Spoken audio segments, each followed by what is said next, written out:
Gurave Gaurachandraya Radhigaya Tadalaye Krishnaya Krishna Bhaktaya Tadabhaktaya Namo Namaha. Hare Krishna. I would like to welcome all of you for our study of Sri Bhagavad Gita.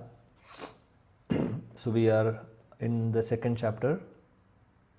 So let's go ahead with the next verse. So we have to take number 40, verse number 40. So let me just open it.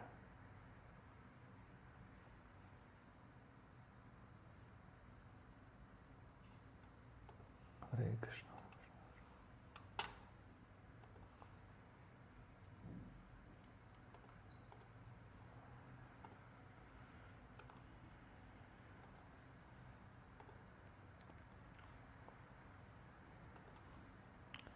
Jai. So in the previous session we have discussed, we have just mentioned that the second chapter is it's a summary of the entire Gita. So we have also discussed how Karma Kanta has been mentioned here, how Bhakti Yoga or Buddhi Yoga is mentioned. So we were just discussing that last class. And Sakama Karma, then Nishkama Karma, which is Buddhi Yoga in this context basically. And Bhakti Yoga also sometimes called as, or Buddhi Yoga is also called as Bhakti Yoga in some context. So we need to understand that context. Okay, so here basically now in the 40th verse, what we are going to see, let's see. So Krishna is saying here that in this process of bhakti, in this process of, if you take Buddhi Yoga or Bhakti Yoga or Nishkama Karma Yoga, everything is basically culminating to bhakti only. So in this process of bhakti, we are not losing anything, we are only gaining. The point is that what Krishna wanted to emphasize is that there is no loss for anybody. Whatever we are doing in bhakti is all gain, and that is going to be our permanent asset, not temporary asset, not temporary. It will not go away from us. Even though if we die, if you take another birth or maybe 100 births later or whatever, how many births we take doesn't matter at all. Bhakti will be there with us. This is the only permanent asset we have. So Krishna is saying that Neha Vikramanashosti Pratyavayo na vidyate swalpam apyasya dharmasya trayate mahadobhayat. Neha Vikramanashosti Pratyavayo na vidyate swalpam apyasya dharmasya trayate mahadobhayat. Yes, please recite the verse. Hare Krishna Prabhuji. Neha Vikramnasho asti pratyavayo na vidyate swalpamasya dharmasya trayate mato bhayat. Yes. Hare Krishna Prabhu. Yes, please. Neha Vikramnashosti pratyavayo na vidyate swalpamapyasya dharmasya trayate mahado bhayat. Hare Krishna. Thank you. Somebody else, please, translation.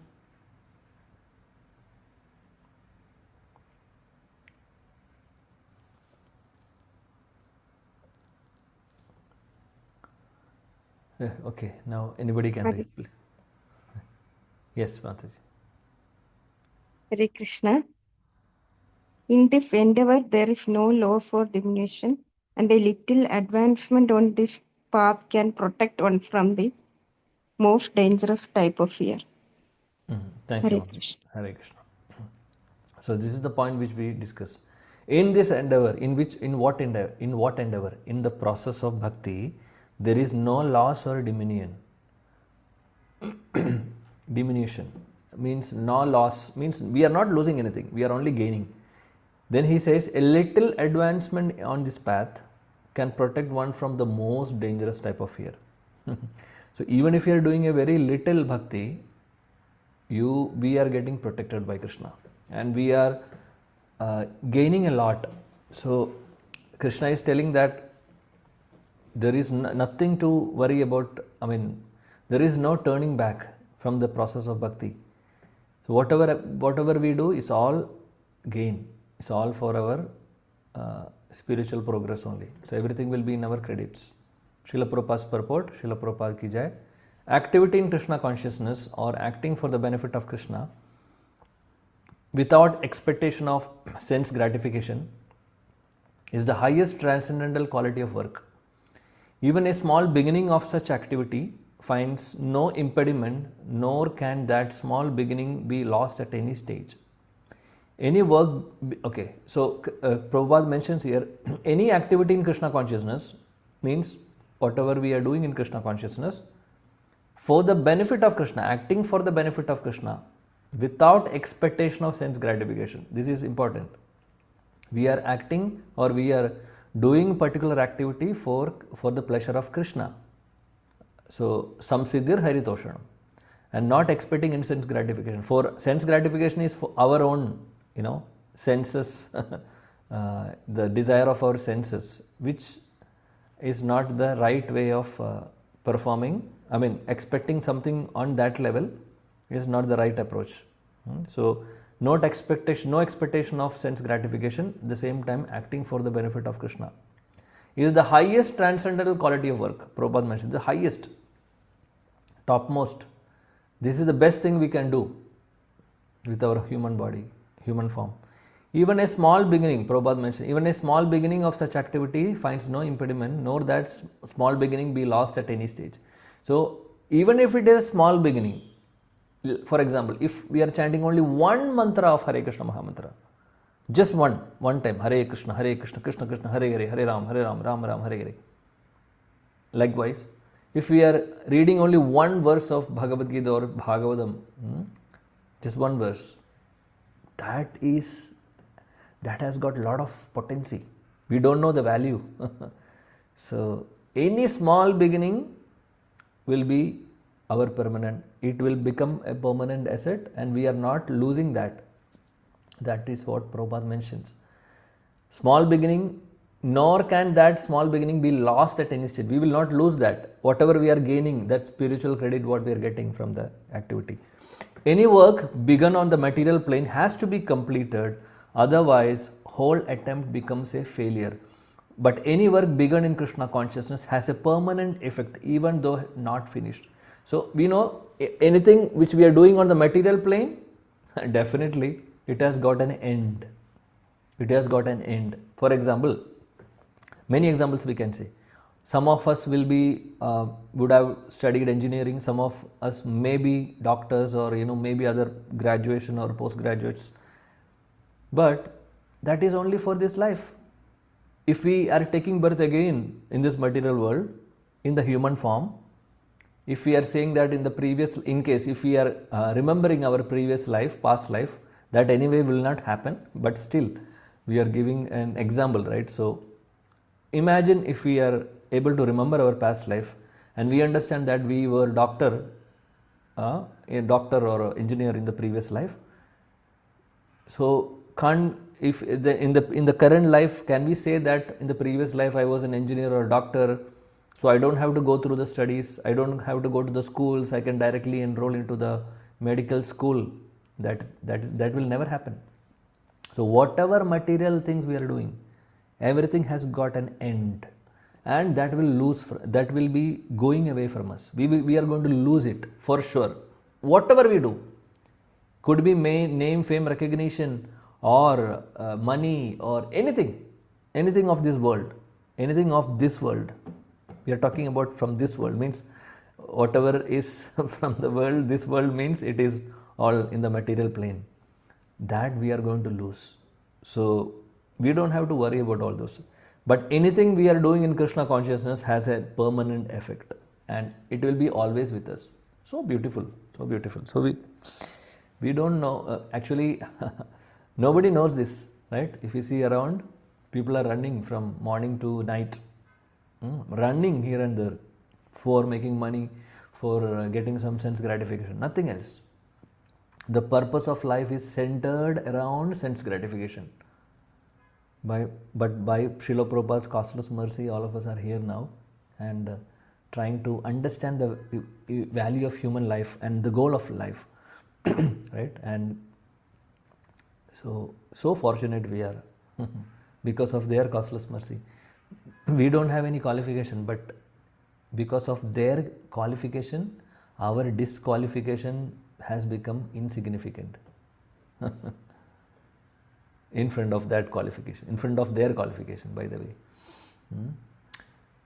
Yes, the performer of such work is therefore not at a loss, even if his work in Krishna consciousness is incomplete. So we are not losing, even if we are able to not, if we are not completing it also, we are not going to lose it. So Prabhupada mentions 1% done in Krishna consciousness bears permanent results, so that the next beginning is from the point of 2%. So beautiful. Whereas in the material activity, without a 100% success, there is no profit. So we know that already we discussed about. For material things, even if we do something also, it has to have success. We say success means it has to be completed. For example, if a student has to is writing in the examination, if they are scoring nicely or getting good marks, so we can say that okay, the success, because they have put their efforts, and the success will be only, we'll say that okay, this person has attained 100 marks out of 100. That's the greatest achievement, right? To say somebody that if somebody is scoring only 80 and nobody can say that he has perfected his or what we can say, he has scored 100 marks, only he or she has scored 80. So there is something has missed, right? The 20% is missing. So 100% success we can say. 100% success can be said only if it is 100% success. But in spiritual activities, it is not like that. Even if it is 1% we are doing, that is a success, because that is going to be a permanent asset for us. So nice. Prabhupada mentions here, Ajamila, beautiful example Prabhupada mentioned. Ajamila performed his duty in some percentage of Krishna consciousness, but the result he enjoyed at the end was 100% by the grace of the Lord. This is a nice verse in this connection in Bhagavad. So this is also very, see, just imagine, Ajamila, he was of course, he was a Brahmana, and he had done some spiritual practices in his childhood and also in the youth, and but somehow he fell down, from the process after some time, right? When he was in youth, he fell down, basically. Even by the time he was also married, then only he is falling down. The point is that whatever he has done in his life has, helped him in the end. So he did not do the entire life. He was not doing bhajan for the entire life, right? He had done for some time. After that, completely stopped. No connection with Krishna, because he was doing all the nonsense. Now, then in the last moment, whatever he has done in his previous, not previous life, even in the same life itself, whatever he has done in the first 20-25 years, that helped him. Not just a small help. What is happening is that Vishnu Duda is coming. Not a small thing. Such a great achievement, right? That is the point. He enjoyed at the end was 100% by the grace of the Lord. So that's the grace of the Lord. So bhakti is like that. Bhakti is always a permanent asset. Tyaktva swadharmam charanambujam harer bhajanna pakvo tapate tato yati yatrakko vabhadram abhudamoshyakim ko varta apto bhajatam swadharmatah. Beautiful verse. If someone gives up his occupational duties and works in Krishna consciousness and then falls down on account of not completing his work, what loss is there on his part? So this is the first part of the verse. Just here it is said, if someone gives up his occupational duties means what? The duty to maintain our body and soul. For example, whatever duties we are doing, We are going for job, we are doing maintaining the family. It's also part of, in Bhagavad Gita it is called as Swadharma in one context. We can say that it is a naimitic dharma or temporary dharmas. So that is occupational duties.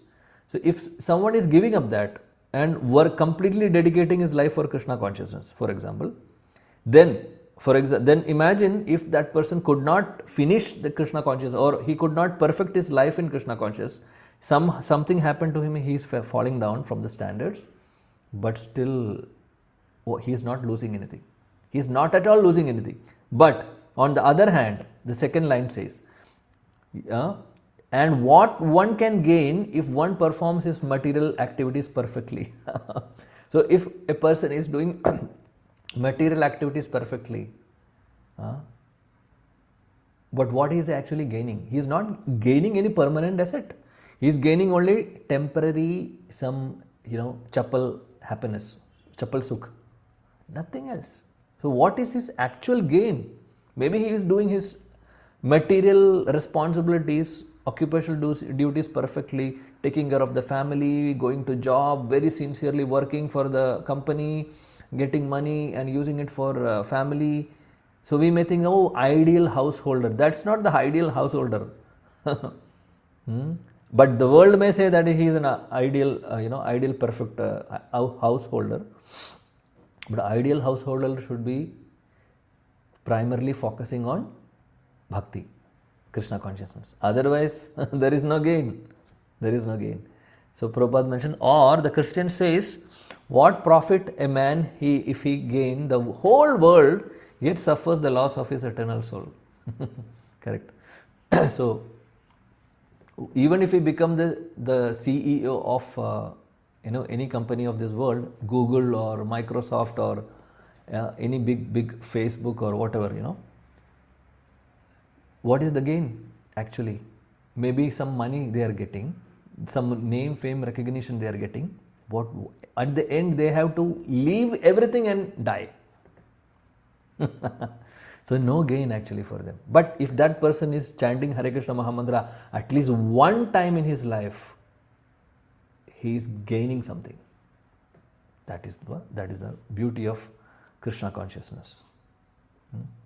Material activities and their results end with the body. So we have explained that. Of course, everything will end with the body. But work in Krishna consciousness carries a person again to Krishna consciousness even after the loss of the body. So already we mentioned that if we are stopping at 1%, we will begin from the second percent, from the second percentage or percentage number 2. We'll go to the because wherever we are stopping from that point we will be beginning in the next life. So that is the beauty of bhakti. But material activities will have to start again. Even if we achieve 100% material success, we will have to begin everything from zero in the next life. So at least one is sure to have a chance in the next life of being born again as a human being, either in the family of a great cultured Brahmana or in a rich aristocratic family. That will give one further chance of elevation. That is the unique quality of work done in Krishna consciousness. So this is from the 6th chapter. Anybody knows what is this? What is the meaning of which verse, or at least some idea you have? There's a verse. Yes, Prabhu, go ahead. Prapya punya kratam lokam ushadhi shashvati shama suchinam shrimatam gehe yogo bhrashta vijayate. Very nice. Good. So can you tell me the meaning of also?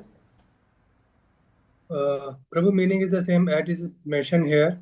Yeah. Like if we are doing some little bit devotional activities and because of some reason we fall down, we did not complete it.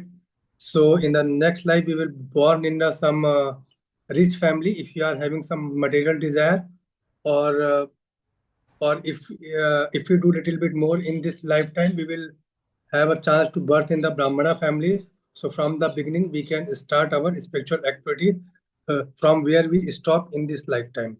Good. Yeah, Prabhu. Thank you, Prabhuji. Yes. So the point is that, as you quoted the verse from 6th chapter, So there are two verses mentioned there by Krishna. One is short-term transcendentalist and long-term transcendentalist. The meaning is that short-term means if somebody has practiced bhakti for a very little time, but he is falling down. Somehow he could not complete it. That person who is falling down after practicing little bhakti will get a birth again as a human being, not only in any family, in a proper aristocratic family, aristocratic and rich family, so that that person is getting an opportunity to continue his devotional service from that life. But again, there is a free will. If a person is taking birth in a rich family, there could be a misuse of that privilege also. It could happen. So they have to be careful. So the point is that he or she is getting an opportunity to take birth in an aristocratic family, even though they have practiced only little bhakti and they fell down. And in the long-term transcendentalist, the next verse says that if you are practicing bhakti for a long time, but still we could not complete it, something happened and fell down, then what is going to be the result? The result is that we will get a birth in a pure devotee family. Jai. Then Prabhupada mentions in the purport that like in Goswami's family or some great devotee family, we will get birth, so that then we will not misuse the free will, because already the family atmosphere is family atmosphere is completely in bhakti only. So we will not deviate from that path. So we will be taking Krishna consciousness from the childhood and perfect our life, and that will be the last life for that person. So likewise, so we are only gaining, we are not losing anything. Yeah, thank you, Prabhu. So that is a unique quality of work done in Krishna consciousness. So only if we do in bhakti, only the activities in bhakti or Krishna consciousness has such effects. Otherwise, everything is actually waste of time. We are losing a lot of time for material things, wasting our time, and that waste of time, that time we will not get back also. So we are focusing more on other material activities and we don't have time for bhakti, which is not good, not at all good. Prabhu, you have some question, please? Yeah, Prabhu, one thing, Prabhu, in this we are doing some sakam karma, like we were doing also, like visiting the holy, in the North India, we are going to Vaishno Devi and all these things. In the South, we are going to Balaji and all, with some material desire, Prabhu. So this will fall under this category or no, Prabhu? See, the point here it's mentioning, if we are in the path of bhakti, pure bhakti, and then if we are deviating, if already we are coming to for example, all of us, we are now in the bhakti process. So something is happening to us and we are deviating, then all this will be applicable accordingly, these two verses. Other thing is the Sakama point is like they have not even begun the bhakti because they don't know what is bhakti. Bhakti should be selfless. At least we should know the definition of bhakti, right? Anya abhilashita shunyam jnana karmadhi anavardam anukulena krishnanushilanam bhaktiruttama savepum saparo dharma yado bhakti radokshajay ahitugya pratihata yayatma suprasidadi. Likewise, we should know what is bhakti. Sarvapadi vinirmuktam tatparatvena nirmalam rishigena rishigesha sevanam bhakti ruchyate. These are the three definitions told by Srila Rupa Goswami in the beginning of Bhakti Rasamar Sindhu. So beautiful. So that's the definition of bhakti. So we should know that the bhakti should be selfless and for the pleasure of Krishna. And then if we are doing and we are falling down, we are not losing anything. Others, they may get nice, if they are doing some pious activities, they may get a good birth, no doubt. But the bhakti element will not be there. But again, it's better than many other people, in the sense, if somebody is demigod worshippers, they are far better than atheists, far better than those people who are not at all considering any spiritual activities in their life. So definitely demigod worshippers are far, far better, no doubt. But at the same time, we cannot compare with somebody who is doing Vishnu Bhakti or Krishna Bhakti selflessly. Not at all, there is no comparison. So likewise, Prabhu. Okay. So if we are having more material desire, problem is that we will have to take birth again in a human body or any other body to fulfill that desire. This is the problem. So we should not have desires, material desires. Next verse, 41. Famous verse again. Vyavasayatmiga buddhir ekeha kurunandana bahushaka hi anantascha buddhayo vyavasayinam. Yes, please recite the verse.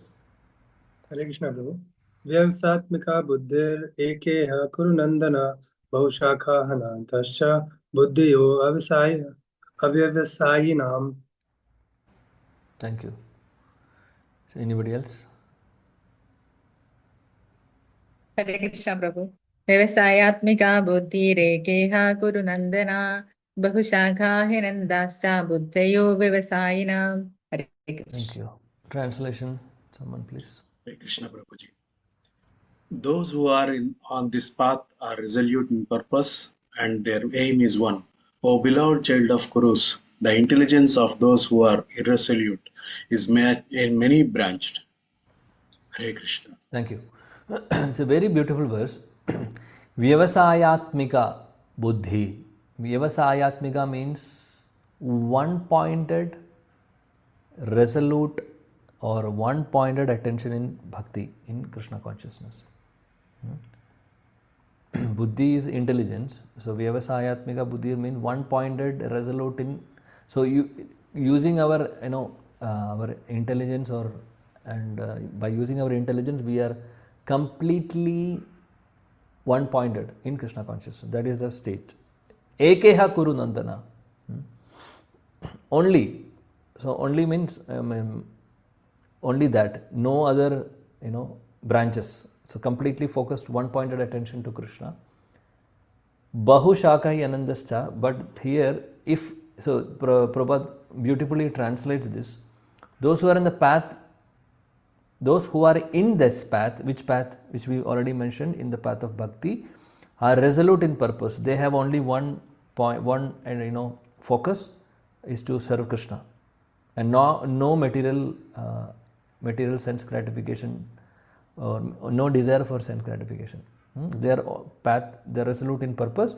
Their aim is one. Aim is to get Krishna and nothing else. O beloved child of Kuru, the intelligence of those who are irresolute are many branches. Means those who are not focused like this, who are not resolute in their purpose or aim, then their intelligence will be in many branches. Means they will be having so many desires, so many material desires, but no goal of life. There is no goal. They don't know the purpose of life basically.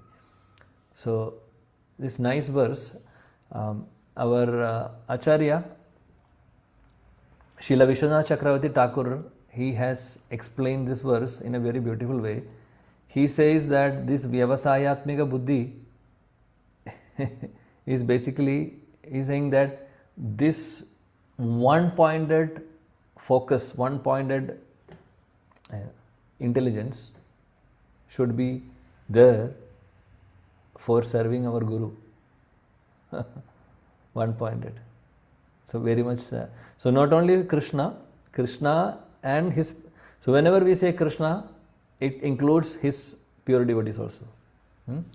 Another definition by Rupa Goswami, this one, Anya Bilashata Shunyam, in that verse, he says, Rupa Goswami, Anukuliyena Krishna Anushilanam. Krishna Anushilanam, Bhakti Ruttama. Krishna Anushilanam means favorably doing service to Krishna, or like that. That is the meaning, Krishna Anushilanam. But again, there also our Acharyas mentions Krishna Anushilanam means not only Krishna.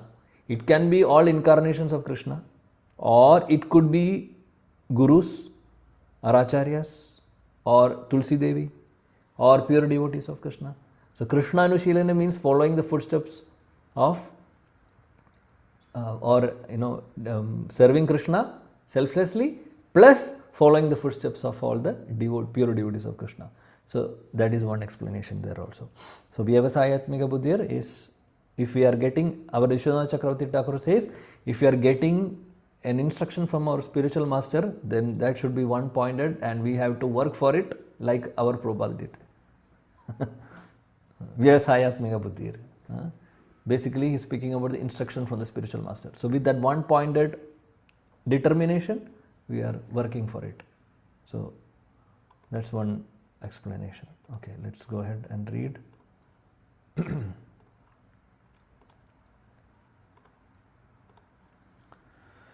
Okay, purport by Srila Prabhupada. A strong faith that by Krishna consciousness one will be elevated to the highest perfection of life is called Vyavasayatmika intelligence. Strong faith, basically. So strong faith in that by Krishna consciousness one will be elevated to the highest perfection of life. That we have full confidence. We should have full confidence also. This path of bhakti is definitely the best path, and I know that, and we should have conviction that this will take us to Krishna, this path. That is Shraddha. Chaitanya Charitamrita says, Shraddha Shabde Vishwasa Kahe Sudrada Nishthay Krishna Bhakti Kaila Sarva Karma Kritahai. Shraddha Shabde Vishwasa Kahe Sudrada Nishthay. So Sudrada Nishthay is one pointed determination. What is that determination, or what is that faith? We are completely convinced that this bhakti will give us Krishna, or will take us to Krishna. Faith means unflinching trust in something sublime. When one is engaged in the duties of Krishna consciousness, he need not act in the relationship to the material world with obligations to family, traditions, humanity or nationality. So Prabhupada mentions that if we are completely engaged our activities in Krishna consciousness, then there is no need of acting in relationship to the material world with obligations. So we don't. So all our obligations to family, humanity, nationality, all this, nation, obligations to forefathers, obligation to family, tradition, obligation to society, everything will become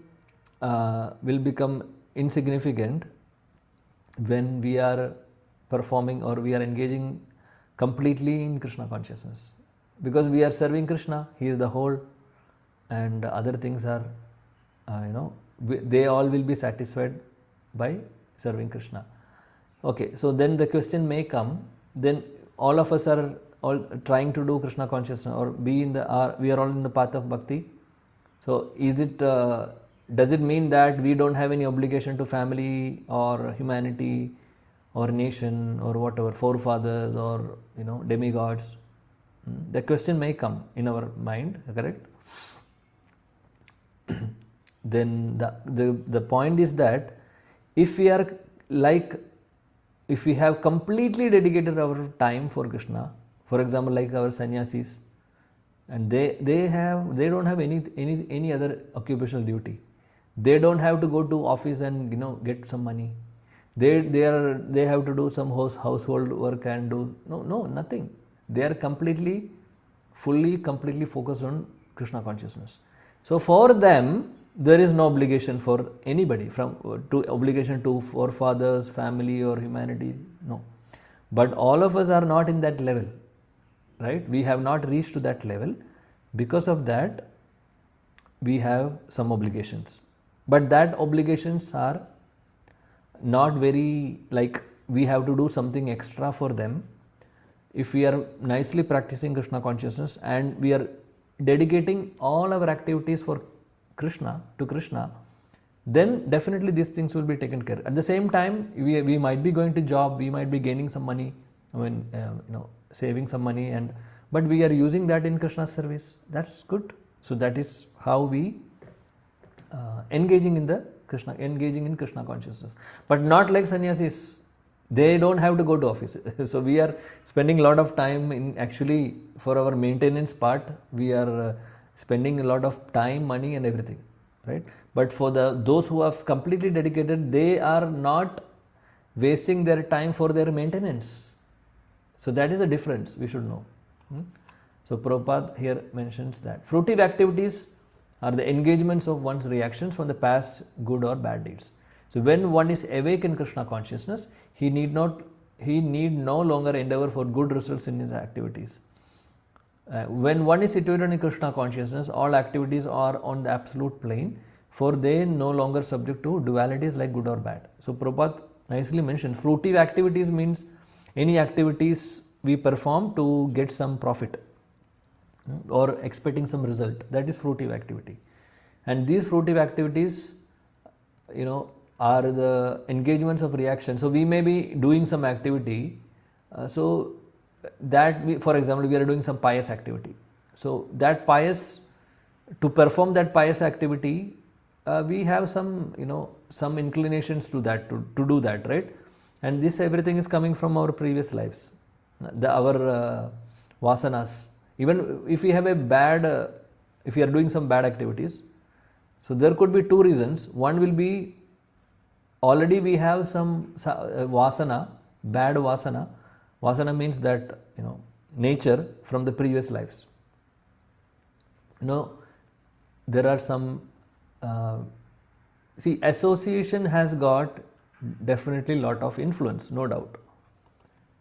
But there is something called vasana also from the previous life. That also has got a lot of influence on our character, our behavior, and our nature. Definitely. Of course, association also will completely changes. But there is something called vasana because our mind is same.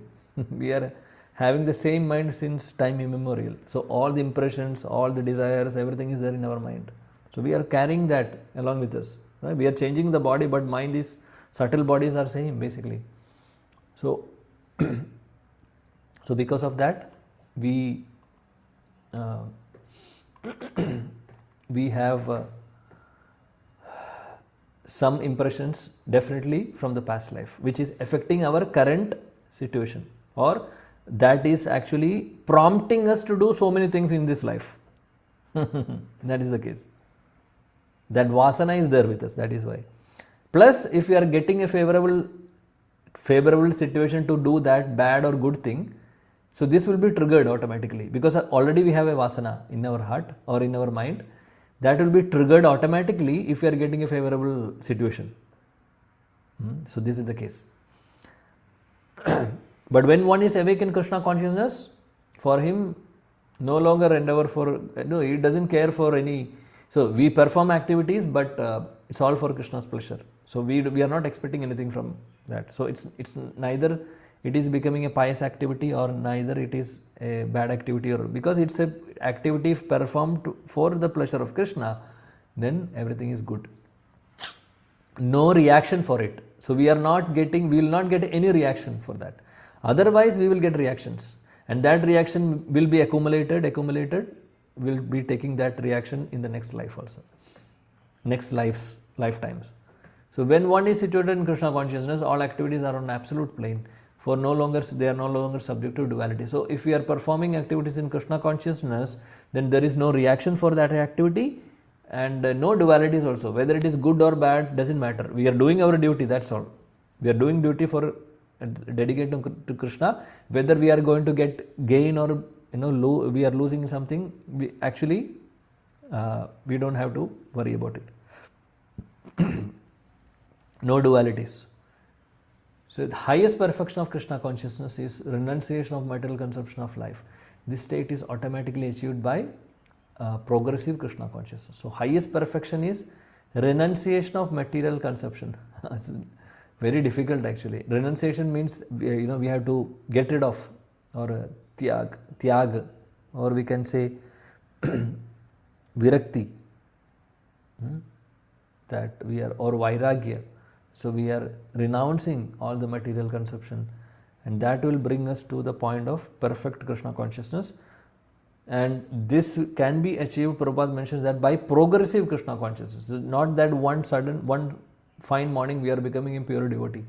It's a gradual process. So we are in the process of bhakti, practicing sincerely, continuously for a long time. Definitely we will also achieve that state. We will be completely able to renounce all the material conception of life. The resolute purpose of a person in Krishna consciousness is based on the knowledge. Vasudeva Sarvamiti Samahatma Sudurlabha. A person in Krishna consciousness is the rare good soul who knows perfect that Vasudeva or Krishna is the root of all manifested causes. As by watering the root of a tree, one automatically distributes water to the leaves and branches, so by acting in Krishna consciousness, one can render the highest service to everyone, namely self, family, society, country, humanity, etc. If Krishna is satisfied by one's action, then everyone will be satisfied. Two things Prabhupada mentions here. One is Vasudeva Sarvamiti Samahatma Sudurlabha. So to understand that Krishna is the Supreme Lord, He is the cause of all causes, somebody is understanding that, that means he is a Mahatma, because after many lifetimes he has got this knowledge. That is a perfect knowledge. So understanding that Krishna is the cause of all causes, that means if you are serving Krishna, automatically all his subjects will be satisfied.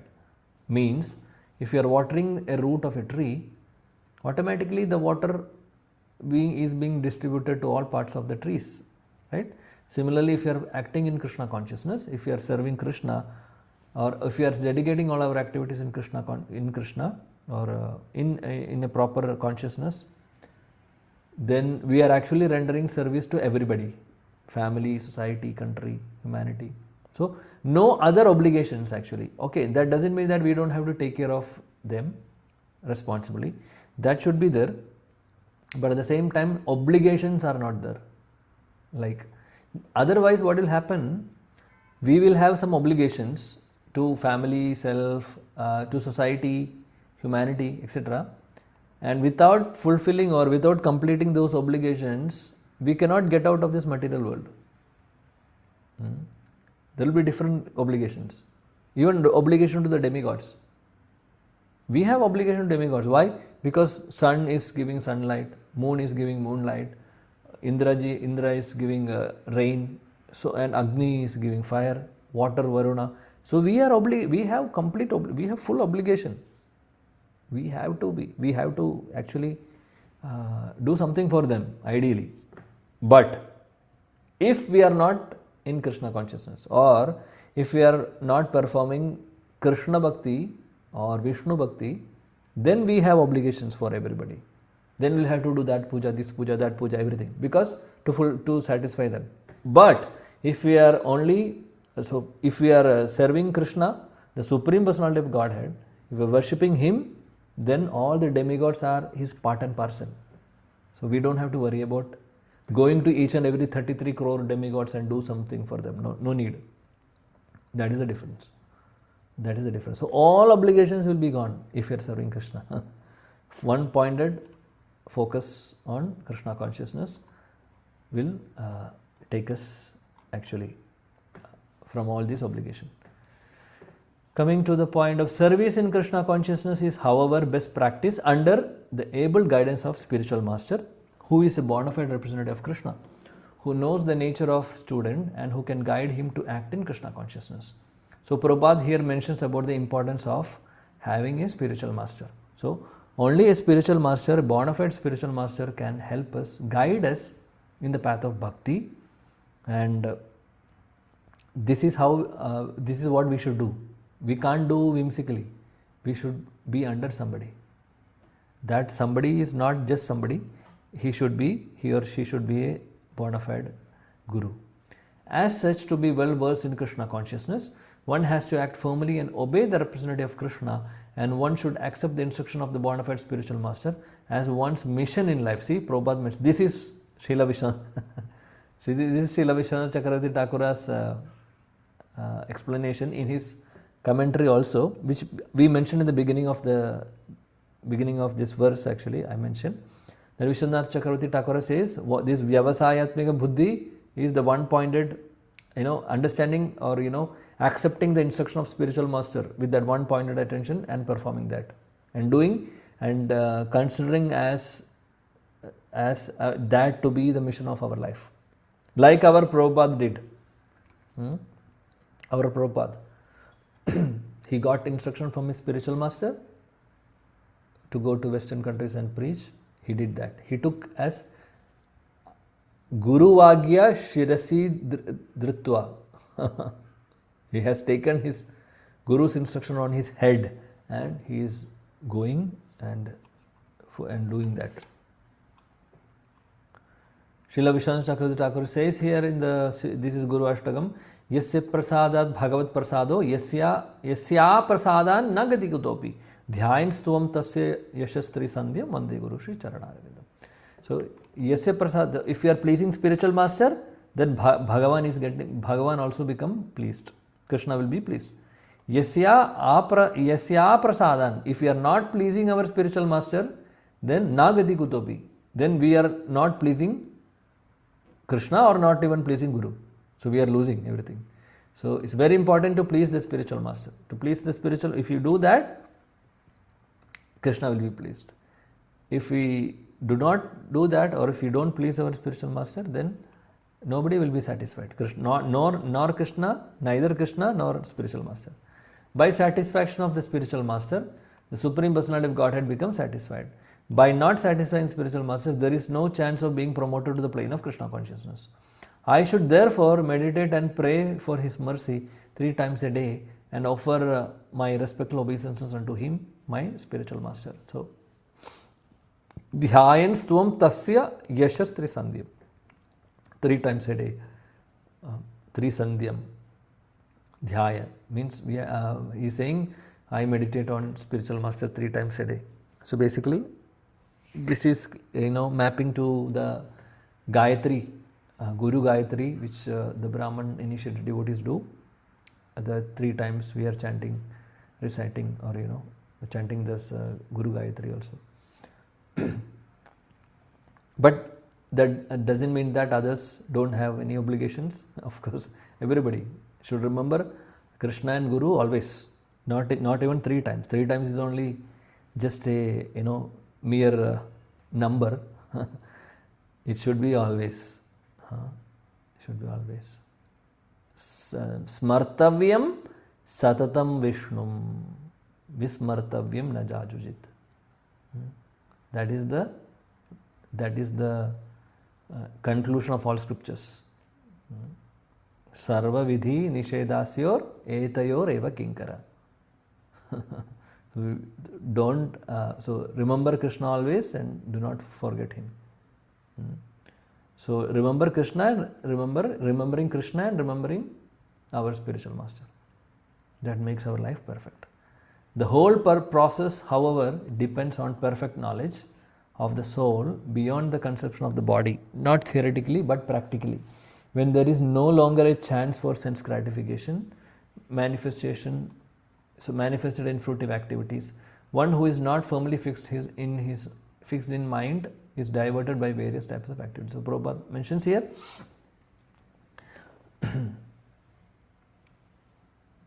everything depends upon our knowledge.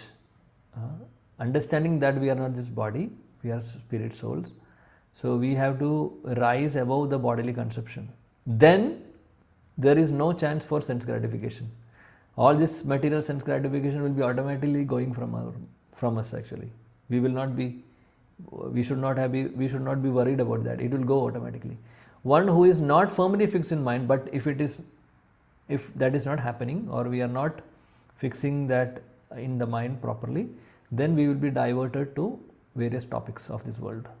So then perpetually we will have to be here in this world.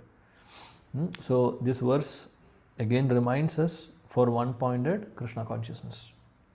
So that's our goal of life, that's our aim of life, that is what we should do. Otherwise we will be again losing this human form. We have wasted our life many lifetimes. Again we will be losing if we are not taking Krishna consciousness seriously in our life. because after long journey we have got this opportunity. Right? So let's stop here.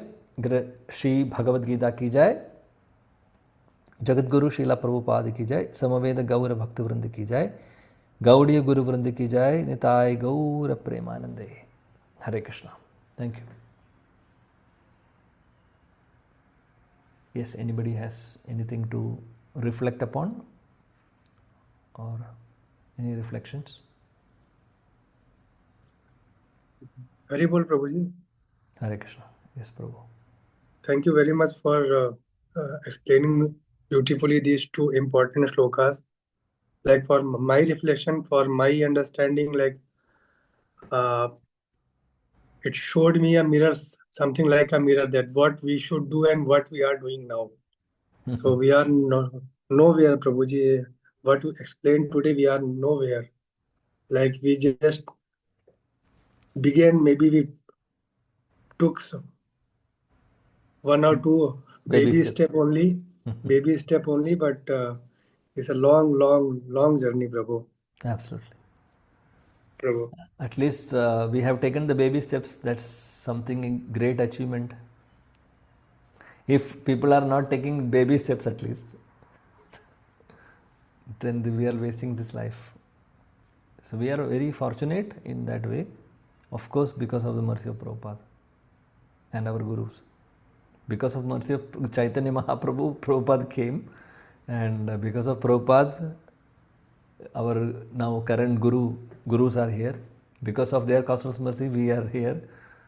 So everything is from Mahaprabhu. Thank you. Thank you, Prabhu, for your reflection.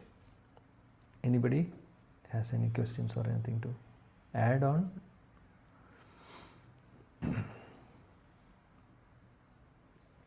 Okay. If not, let's conclude here. So we'll try to meet next week, Krishna willing, and we'll continue with our journey from the next verse onwards. Okay. Hare Krishna. Vancha kalpatarubhyascha kripa sindhubhyo patitanam pavanebhyo vaishnavebhyo namo namah. Srila Prabhupada ki jai. Hare Krishna. Pranam. Thank you.